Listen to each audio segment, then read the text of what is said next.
All right, so we got to talk about this James Neal stuff. Um, James Neal, as you're aware, scored 4 goals last night for the Oilers against the Islanders.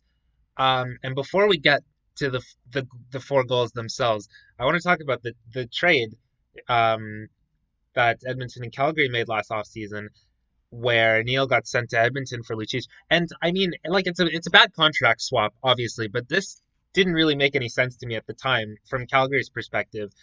And I mean, I don't know. I still don't understand. Like I understand you want to be tougher, but like I mean, when you lose to the Avalanche in the playoffs because you just straight up get outscored and you make your team slower, like I mean, say what you want about James Deal with Calgary, like this trade like undeniably makes their team worse. And Edmonton's got a guy with a team with one of the sort of unarguably one of the worst wing depths in the league. You get a guy who I've got his hockey DB thing here. This is like a pretty consistent 20 plus goal scorer. And, well, I don't know what happened in 2010, 2011 for the Penguins, but, anyways, um, a consistent 20 goal scorer that had, well, to say the least, a down season in 18-19 with Calgary. At which point your options are kind of either this guy has been a decent goal scorer in the NHL and then suddenly he just falls off a cliff. Or, he had a down season in an organization that he didn't fit in, and now he's going to have a resurgence. And it's only been 3 games, but James Neal is now leading the league in goals with 6 and 0 assists, which is kind of impressive. Um, but, anyways,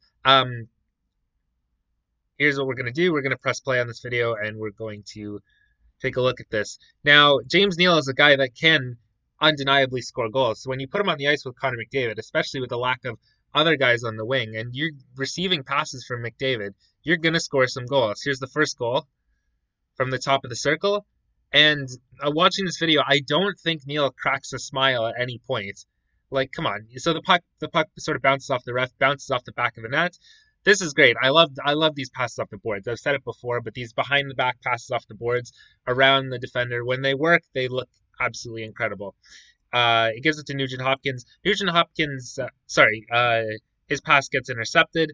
Brassard takes it away, and then Brassard returns the favor. He gives it right to Neal, and Neal scores, and that ties the game at 1. Here, Edmonton's got a 4-minute power play, I think, and I've seen Neal score goals like this before when he played for Nashville. I remember one game against Ottawa, he scored 2 goals on the power play from that exact spot, and the goals looked exactly like this. Receiving a pass from McDavid, standing at the side of the net, that's where James Neal operates. That's a pretty decent power play. McDavid, Draisaitl, Nugent Hopkins, James Neal, and Darnell Nurse. That's not a bad power play.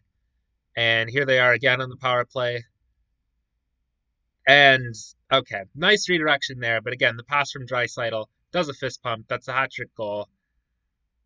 Meanwhile, Milan Lucic on the same night, he got into a fight. He beat up Curtis McDermott. Um, so that's something, I guess. I'm glad he's contributing in Calgary. And here's the fourth goal. McDavid stops, waits for Neal to get open. That's maybe a bit of a questionable goal on Grice. And Neal is still just deadpan, completely dead serious. He's like, "Yeah, thanks for the pass, Connor.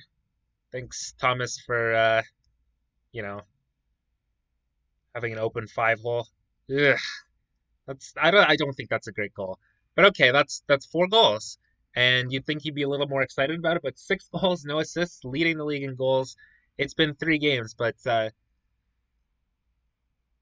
real deal may be back. They're calling him the real steal now. Yeah, good stuff. Oilers win.